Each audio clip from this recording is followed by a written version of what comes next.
Bonjour à tous. Donc moi je suis Sébastien Bailly, mon métier de départ c'est journaliste. Je suis formateur depuis le début des années 2000. Je suis notamment formateur pour M2I qui nous réunit ici. J'ai écrit le premier, donc le meilleur livre sur l'écriture sur le web en France. Ce moment pour lequel je vous parle, le webinaire, est consacré aux stories. On va démarrer par qu'est une stories, qu'est-ce que c'est, à quoi ça rime, à quoi ça ressemble.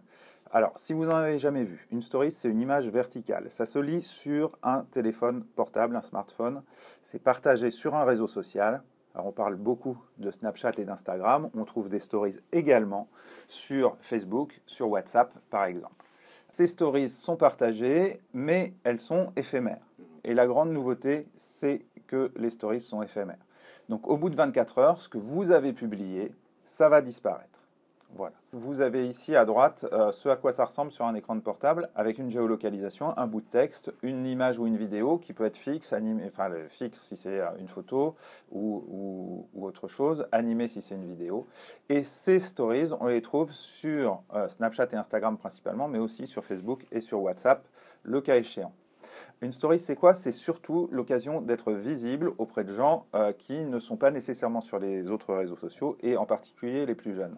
Ce que vous avez à droite ici, c'est l'écran de mon Instagram quand moi je me connecte, quand n'importe qui se connecte à Instagram, qu'est-ce qu'il voit? Il voit les photos de ses contacts, ce que vous avez ici en bas, mais surtout il voit toutes les stories de ses contacts. Et Instagram va choisir ici de montrer les stories des contacts avec lesquels je suis peut-être le plus souvent en relation, ou celles que je regarde le plus, etc., etc.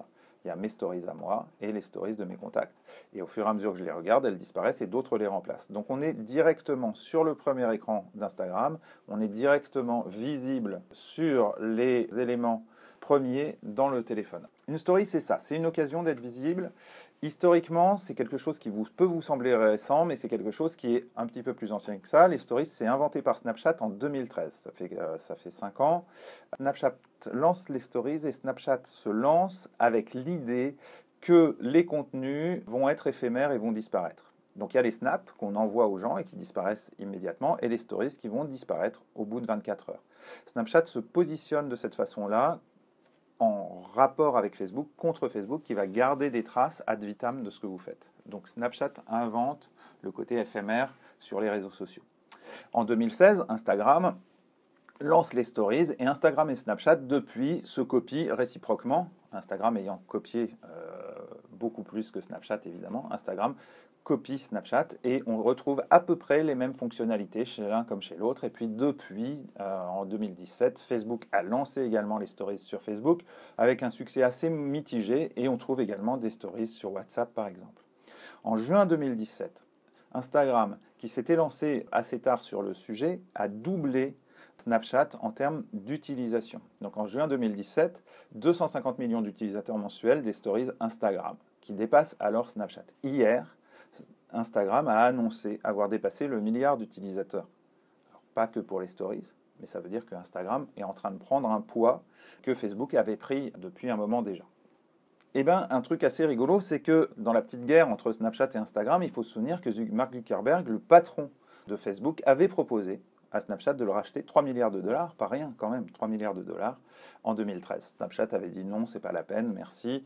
Et puis, 3 ans après, Instagram, qui appartient à Zuckerberg, passe devant Snapchat. Alors si on dit qu'Instagram passe devant Snapchat, c'est une vision relative des choses. Dans la réalité, tout dépend de à qui on s'adresse. Les plus jeunes, ceux qu'on appelle la génération Z, les 16-22 ans, les plus jeunes, eux, restent fidèles aujourd'hui à Snapchat. On voit ici, notamment pour les stories, que 3/4 des 16-22 ans préfèrent largement Snapchat, alors qu'ils sont que 8% à préférer Instagram. Voilà ce qu'on peut dire sur le rapport Instagram-Snapchat. Donc on va plutôt aller parler sur Snapchat si on veut s'adresser aux plus jeunes, et on va s'adresser sur Instagram à ceux qui sont un peu plus âgés, donc la génération d'avant. Voilà un peu pour le rapport entre Instagram et Snapchat et la façon dont on va choisir l'un ou l'autre. Ce qui est intéressant, c'est que sur l'un comme sur l'autre, aujourd'hui, il y a de l'audience. Sur cette diapo-là, la personne que vous voyez ici à gauche, c'est Jérém Star. Alors Jérém Star, il s'est rendu célèbre en interviewant des stars de la télé-réalité dans sa baignoire. C'est un début. Depuis, il est devenu très grand public. On le retrouve à la télévision. Il a sorti des bouquins. Il a beaucoup fait parler de lui pour différentes raisons, mais Jérém Star, c'est surtout 1 million d'abonnés sur Snapchat. Et si vous allez le suivre sur Snapchat, Jérém Star, pendant longtemps, ça a été raconter sa vie à tous les moments, tout le temps, se mettre en scène, créer un personnage qui n'est pas forcément exactement ce qu'il est en réalité, mais créer un personnage et créer une vraie relation avec son audience assez étonnante. La personne que vous avez derrière, là, que vous reconnaissez peut-être, c'est la première politique à l'époque, mise en cause par le Canard enchaîné, qui a choisi de se défendre en allant s'exprimer sur la chaîne, sur les Snapchat de Jérém Star. Donc c'était la première fois, avec Raquel Garrigo, ici, que Snapchat servait comme outil de communication politique. Ça date de cette année, c'est récent, mais ça montre bien le passage qu'il y a entre une application pour les jeunes et quelque chose qui va devenir de plus en plus ancré dans les processus de communication classiques. Alors, une story, c'est quoi? C'est pas forcément Jérém Star qui raconte sa vie, ou moi qui raconte ma vie, ou vous. C'est aussi des médias, des marques qui décident de se saisir de cet endroit-là pour rentrer en contact avec des gens qui ne toucheraient pas forcément autrement. Dans ces marques et dans ces médias, j'ai choisi un certain nombre d'exemples pour vous montrer de la variété dans ce qu'il était possible de faire. Ce que vous avez à l'écran ici, c'est le New York Times. Le New York Times, il vous emmène à l'Afropunk Music Festival. Alors on pourrait faire un reportage papier, on pourrait faire un reportage vidéo sur un festival de musique. Ici, vous avez un reportage sous forme de stories. Et donc chaque rectangle que vous avez là est un écran successif de l'histoire que le New York Times va raconter. Donc le premier écran, c'est la couverture, l'endroit où j'explique là où on va se retrouver, comme la couverture d'un livre. Et ensuite, on pourrait imaginer que c'est à chaque fois une page différente d'un petit livre. Donc ici, un début d'explication et ainsi de suite, avec une mise en page que vous voyez assez léchée, une vraie éditorialisation. C'est pas quelque chose qui est fait au pied levé, n'importe comment, etc. C'est même quelque chose qui est pensé narrativement, avec du storytelling et une construction. Les médias sont assez friands de ça, et y compris évidemment les médias français aujourd'hui. Dans un genre complètement différent, mais pour vous montrer des choses un peu différentes, vous avez ici une story. Donc j'ai commencé à l'étape 6, ça veut dire qu'il y a beaucoup d'écrans avant, et c'est juste la fin d'une jeune fille qui vous explique comment, et là je vous avoue que ce n'est pas exactement mon domaine de compétences premier, mais comment on peut se créer une jolie petite crème maison pour le corps. Très bien. Notez ici le début de quelque chose qui fait partie du succès des stories, qui est important. Ce n'est pas uniquement un lieu de diffusion d'informations, c'est un lieu de discussion. Et ici, vous voyez que la jeune femme demande, si vous avez des questions, des suggestions, n'hésitez pas et envoyez-moi un message. Donc on est dans un lieu de dialogue. Ici, un peu plus à l'arrache, c'est-à-dire fait en live et fait de manière directe, vous avez Inès de la Fressange, la styliste, qui vient dans les locaux d'une marque et on va couvrir l'événement en direct avec une succession de stories, de photos avec du texte rajouté dessus ou d'éléments un peu plus vidéo, etc., qui montrent ce qui se passe quand Inès de la Fressange vient. Donc là, on couvre en direct. On va prendre les photos au fur et à mesure et les diffuser au fur et à mesure. Autre exemple, ici, vous avez une marque qui fait un déstockage. Et le déstockage, ici, vous voyez, vous avez un petit lien Voir Plus qui est réservé à certaines conditions. Et ce lien Voir Plus permet de faire le lien avec les endroits où je vais pouvoir acheter le produit. Donc ça, le fait de transformer les stories en appel pour aller vendre ou acheter, suivant le côté duquel on se trouve, des produits, c'est quelque chose qui est en plein développement. Ça a commencé sur Snapchat, ça se fait aussi sur Instagram. On est là-dessus. Donc il y a pour les marchands, pour les gens qui vendent des contenus ou des produits, la possibilité, sous certaines conditions, d'aller jusque-là. Ce sont des exemples. Autre exemple, et pour vous en donner une certaine variété, etc. Vous avez forcément entendu parler de Enjoy Phoenix. Enjoy Phoenix, c'est une jeune femme qui s'est rendue célèbre sur YouTube en faisant des vidéos plutôt orientées mode beauté, où elle racontait aussi un peu sa vie. De l'adolescente qui faisait ça toute seule dans sa chambre, c'est devenu une marque à part entière. Elle est elle aussi devenue très grand public, mainstream, en participant notamment à Danse avec les stars, en sortant un livre, ce qui semble être un passage obligé pour ces gens-là, comme Jérém Star après elle, et Enjoy Phoenix, et nécessairement ici sur Instagram. Alors, je vous disais, on peut faire de l'audience sur Instagram. Enjoy Phoenix, un phénomène franco-français. On n'est pas sur des audiences américaines délirantes. Elle a néanmoins 4,3 millions d'abonnés sur Instagram, ce qui est loin d'être négligeable et ce qui commence à être intéressant pour les marques, évidemment, largement. Alors, je vous montre juste une story de Enjoy Phoenix pour vous montrer ce que ça peut constituer dans la relation avec l'audience et la façon dont l'audience va se retrouver dans ce qu'elle fait. Ici, c'est le premier écran où elle dit « Aujourd'hui, j'ai besoin de vous, c'est vous qui allez décider comment je me coiffe, comment je me maquille, comment je m'habille. Je passe cette journée avec ma sœur, j'espère que vous n'allez pas trop nous traumatiser. » Et ensuite, écran après écran, Angie Phoenix va donner des choix. Ici, elle pose une question, comment elle se maquille? Et si je clique sur naturel ou pas, le pourcentage change. C'est un module de vote qui existe sur Instagram et qui permet de savoir qui veut quoi. Et puis elle enchaîne sur la façon dont elle doit se coiffer et puis sur la façon dont elle doit s'habiller en présentant les deux tenues qu'elle va choisir ou pas choisir. Ça peut sembler relativement anodin, voire même superficiel, etc. Mais c'est très important dans la relation avec les gens. C'est-à-dire que par ce réseau social, par la story, on arrive à créer du lien, à être proche de son audience et c'est ce qu'elle fait ici très bien dans un cadre particulier. Donc voilà un peu ce qu'on peut faire. Alors il y a des petites différences entre Snapchat et Instagram. Les liens dont je vous parlais sous les stories, elles sont disponibles sur Snapchat, ne sont pas disponibles pour tout le monde sur Instagram aujourd'hui. Ça peut changer, ça changera forcément. C'est des petites différences. Il y a un petit plus, moi, que j'aime bien et que je voulais vous montrer sur Snapchat, qui n'existe pas sur Instagram, c'est le filtre géolocalisé. Alors ce que vous voyez ici, c'est une option qui est une option vendue, et là Snapchat gagne de l'argent. Je détermine une zone où se passe quelque chose. Ici, un anniversaire, c'est l'anniversaire de Madeleine. Et Madeleine, elle va fêter son anniversaire chez elle.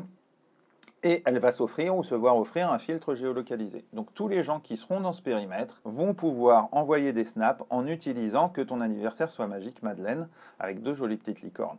Alors là, on est dans le cadre privé, on se dit ok, d'accord, très bien, c'est gadget. Mais c'est la même chose si vous organisez un événement, un séminaire, un festival ou une animation dans un magasin. On peut imaginer le filtre géolocalisé qui permet, et ça c'est intéressant, de faire en sorte que ce soit l'utilisateur qui devienne l'ambassadeur de la marque, qui fasse votre publicité et qui dise où il est, ce qu'il fait et comment ça marche.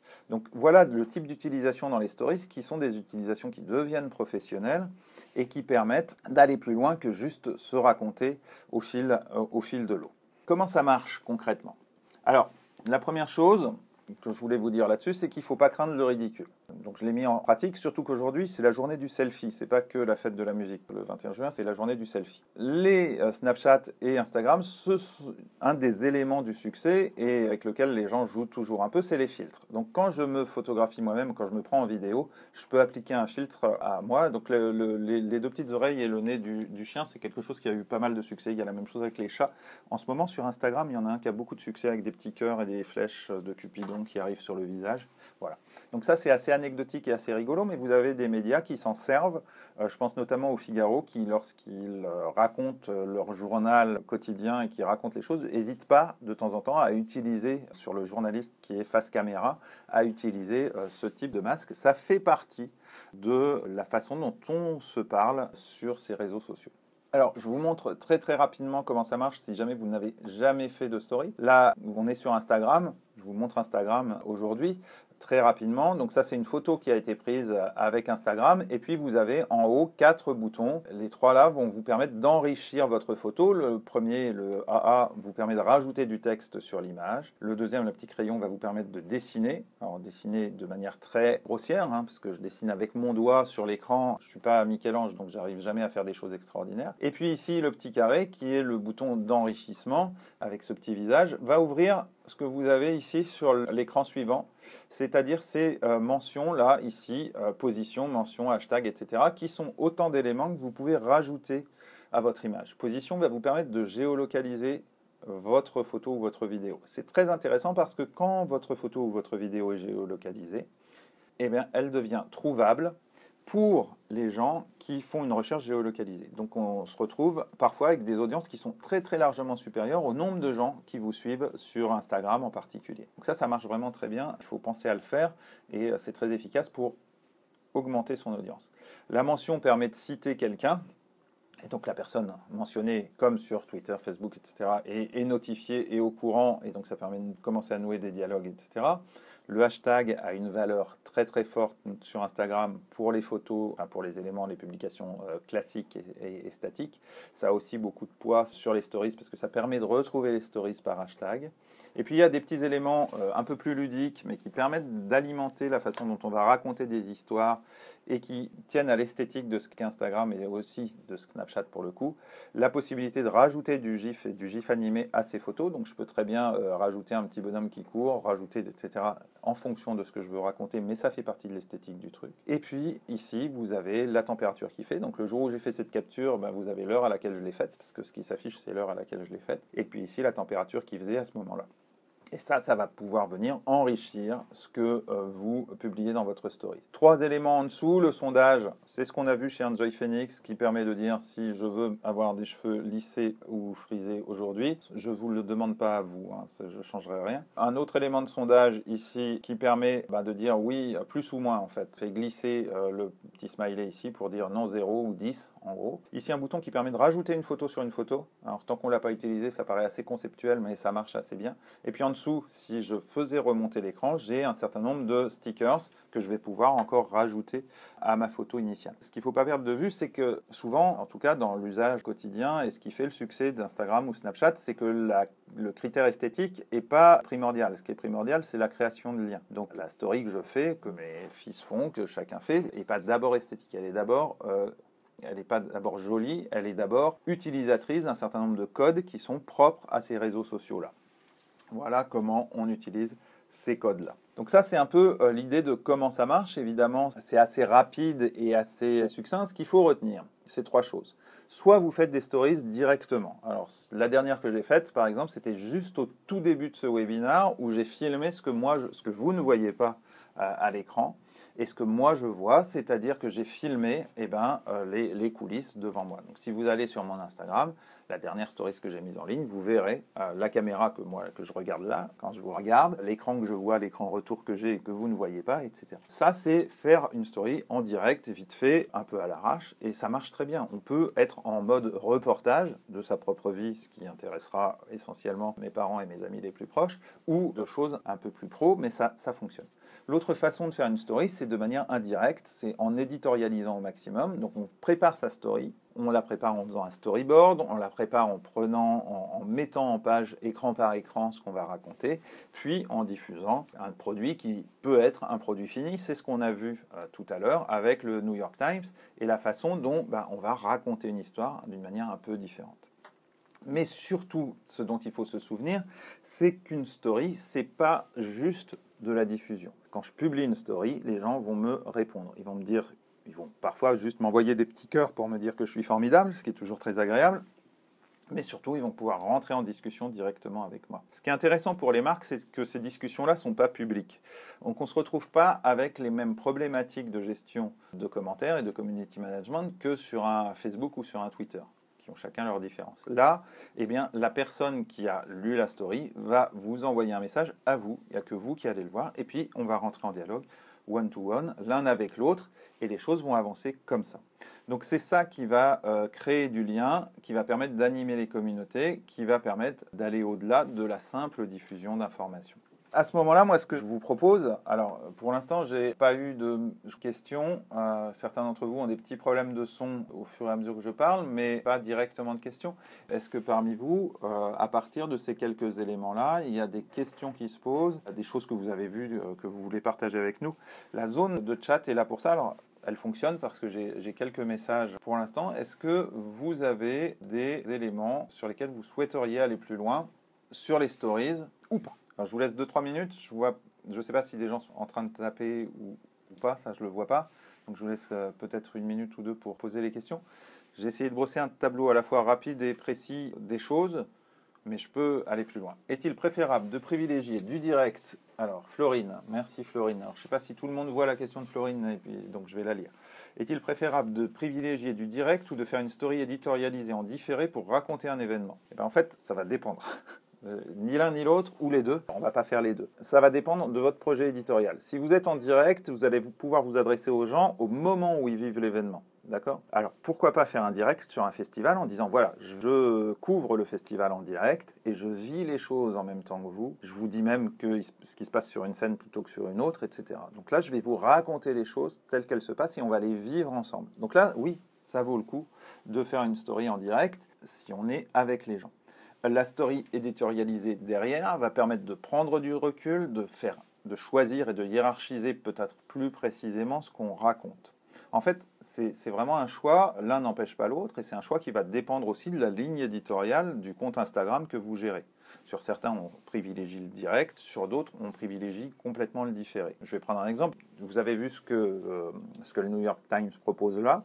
Le Figaro, par exemple, dans ses stories, a tendance à mettre un journaliste face caméra qui va raconter l'actu, un peu comme des flash actus sur une chaîne d'infos en continu au fil de la journée, avec des rendez-vous et puis des choses un peu spécifiques. Donc là, on fait ce choix-là. Le Monde va peut-être plutôt privilégier des formes éditorialisées qui vont, elles, renvoyer vers des articles du site. Donc à chaque fois, il n'y a pas une bonne solution. Il y a des gens qui essayent des choses, et puis le lien qui se tisse ne va pas forcément être le même.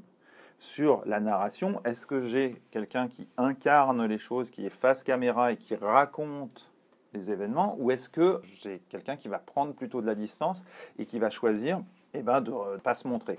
C'est toujours la position d'où je raconte, comment je le fais, comment j'incarne, est-ce que j'incarne pas.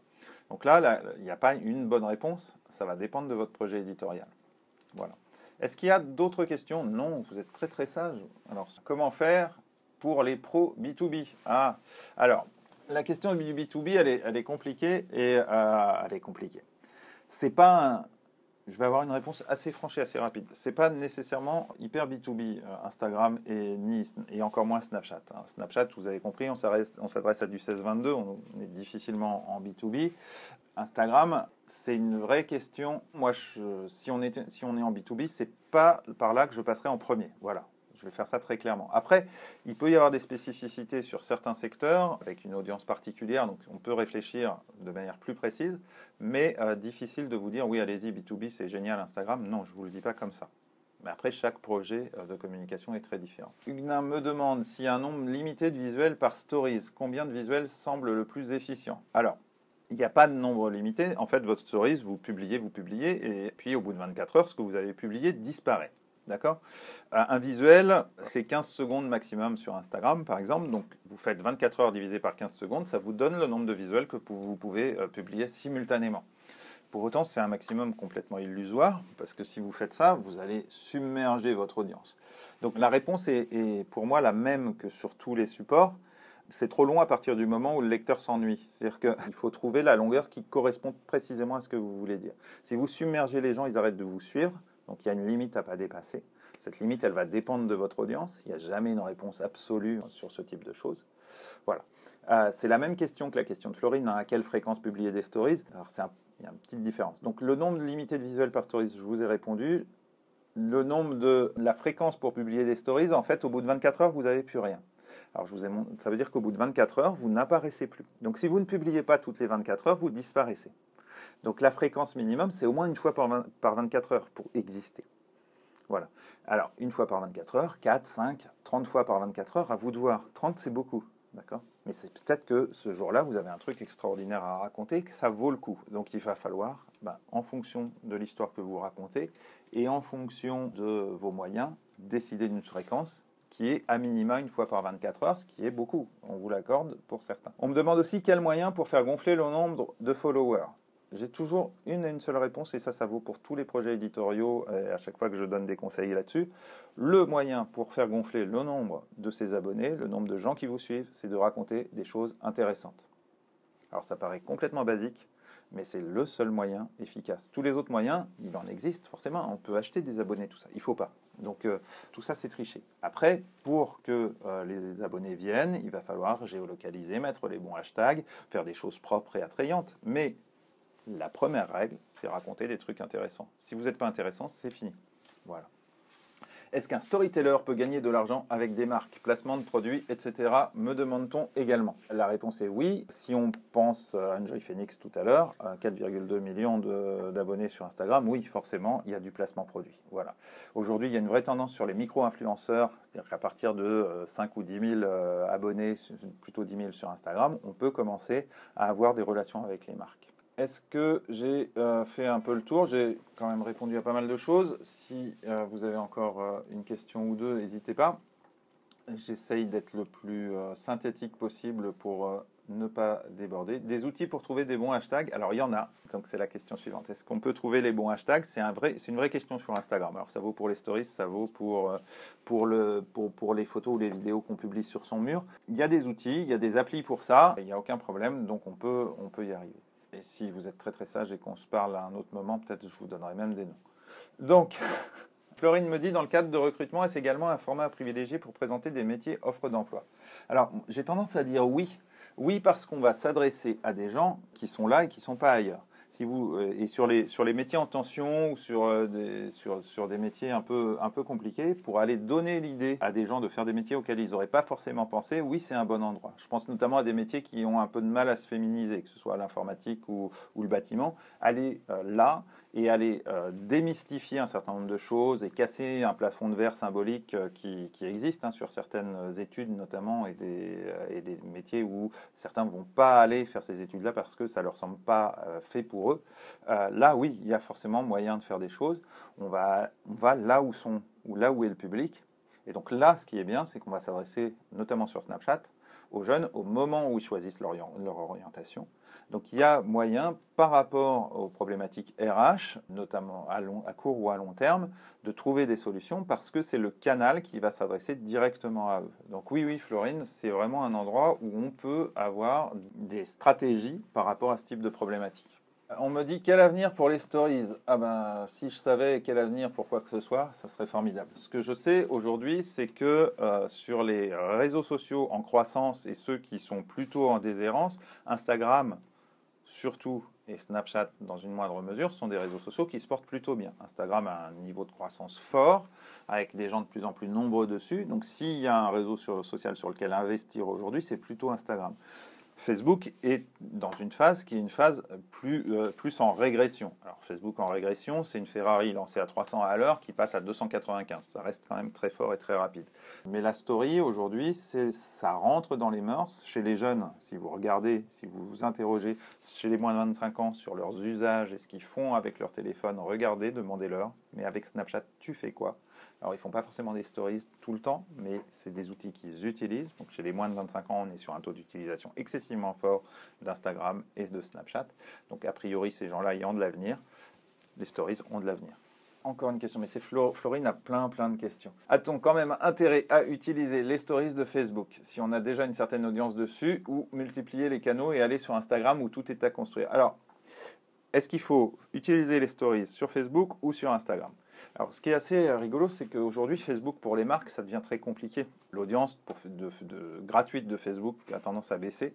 Et il y a une stratégie en ce moment, chez un certain nombre de médias et de marques, qui consiste à investir Instagram et à se servir d'Instagram pour augmenter l'audience Facebook. Ce sera un petit peu long à vous expliquer maintenant, mais l'audience qu'on se crée sur Instagram va servir à augmenter l'engagement et donc la portée de ce qu'on va avoir sur Facebook par le biais de partage et de liens entre les deux. Il ne faut pas oublier que c'est la même maison, Instagram et Facebook, et donc ce qu'on gagne sur l'un, on ne le perd pas nécessairement sur l'autre. C'est notamment la même régie pub, les mêmes outils pour la vente de pub sur Instagram et sur Facebook. Donc aujourd'hui, une stratégie de présence sur Instagram peut améliorer sa présence sur Facebook. Que pensez-vous de supprimer le compte Facebook pour créer un compte Instagram? Meilleure visibilité. Alors, ça dépend pour qui, pourquoi. C'est un peu compliqué de vous répondre comme ça. Supprimer un compte Facebook aujourd'hui pour une marque, si le travail a été fait, qu'il y a du monde sur la page, qu'il y a un nombre de fans, etc., je ne vois pas bien l'utilité de supprimer. Revoir la répartition des moyens entre un réseau social et l'autre, pourquoi pas. Mais comme je vous disais à l'instant, on peut lier les deux, donc on peut faire des choses en commun. Passer brutalement de l'un à l'autre, je ne vois pas bien comme ça, mais dans le flou, à quoi ça servirait. Mais il faudrait affiner la question et aller un peu plus loin. J'ai une question supplémentaire et puis ce sera peut-être la dernière. Est-ce que les partenaires amis peuvent partager nos stories? Alors, sur Instagram, sur Snapchat, enfin, c'est différent un peu selon les réseaux sociaux. Sur Instagram, pour répondre, le partage, repost, l'équivalent du retweet ou du partage sur Instagram, c'est pas ça. C'est pas vraiment fait pour ça. Par contre, notifier à ses propres fans, enfin à ses propres abonnés dans sa propre story qu'on peut aller suivre la story de quelqu'un d'autre, ça c'est possible. Donc on peut partager, on peut aujourd'hui faire une capture d'écran, on peut sauvegarder, on peut, etc. On peut même sur son propre profil archiver un certain nombre de ces stories pour les garder et les mettre en avant. Voilà, il y a plein d'options dont je ne vous ai pas parlé et que je ne vous ai pas montré, mais qui permettent de faire des choses. À ce propos-là, je vous signale, et je suis assez content de vous signaler que les 40-45 minutes qu'on passe ensemble, c'est aussi une porte ouverte vers plein d'autres choses dont je n'ai pas pu nécessairement vous parler dans ce créneau-là. M2I propose une formation que j'anime sur les stories, qui est une formation en 2 jours, dans laquelle on fait vraiment le tour de tout ce qu'il est possible de faire. Il y a plein de choses dont on n'a pas nécessairement pu parler aujourd'hui. Évidemment, tout ce qui est de l'ordre de la définition, les différents types de stories, etc. Mais aussi, et c'est en ça que la formation en présentiel est intéressante, mais aussi des moments d'entraînement. Je pense notamment à la vidéo sur Instagram. C'est 15 secondes la vidéo maximum sur Instagram. Réussir et savoir découper sa narration en 15 secondes de prise de parole, pile poil, sans se faire couper ses phrases, de la bonne façon, etc. C'est des choses qu'on apprend plus aisément en le faisant. Donc ces 2 jours-là permettent, vous avez le programme ici, mais ces 2 jours-là permettent d'aller plus loin et surtout de prendre les choses en main, de créer des choses statiques, du reportage, de la narration en face caméra, etc. Donc pour la mise en pratique, voilà, cette formation elle aura lieu à Lyon les 20 et 21 septembre, à Paris du 18 au 19 octobre. Et comme vous êtes là, je ne sais pas si je fais ça très bien, mais comme vous êtes là, notez bien le code qui s'affiche ici sur votre écran, le Webisto, Webi comme webinar et Sto comme stories. C'est le code promo qui vous permet de bénéficier de 20% de remise sur ces formations des 20 et 21 septembre à Lyon et des 18 et 19 octobre à Paris. Ce sera l'occasion de se voir en vrai. Moi, je serai très heureux d'aller plus loin avec vous, de vous expliquer quels sont les outils, par exemple, qui permettent de trouver les bons hashtags pour Instagram, les outils qui permettent, avec son téléphone, de créer des stories éditorialisées, etc. Donc, j'espère pouvoir vous voir à cette occasion-là. J'espère vous avoir donné envie d'essayer. N'hésitez pas à aller voir ce que font les gens, parce que c'est aussi comme ça qu'on a des idées. Donc, abonnez-vous au compte des grandes marques, des grands médias. Voyez ce que font ces gens-là. Ce n'est pas nécessairement la même chose que ce que fait ma petite cousine quand elle se raconte dans une story sur Instagram. Donc il y a plusieurs façons de le faire. C'est en voyant ce que font les autres qu'on a des idées, et c'est en venant en formation qu'on apprend à le faire de manière très concrète. Donc si on peut aller plus loin, j'en serais très heureux. Je vous remercie d'avoir écouté. Je suis vraiment désolé pour les 2 ou 3 qui ont des petits problèmes de son à certains moments. Et puis, écoutez, n'hésitez pas à venir me retrouver sur Instagram. Mon login, mon compte, c'est SBAI2LY. Vous verrez que moi, je fais des stories un peu perso, mais pas toujours, et en tout cas pas si perso que ça, parce que je fais bien la différence entre la vie pro et la vie privée, par exemple. Donc, j'espère vous retrouver. Je vous remercie pour votre attention, et puis à très bientôt. Au revoir.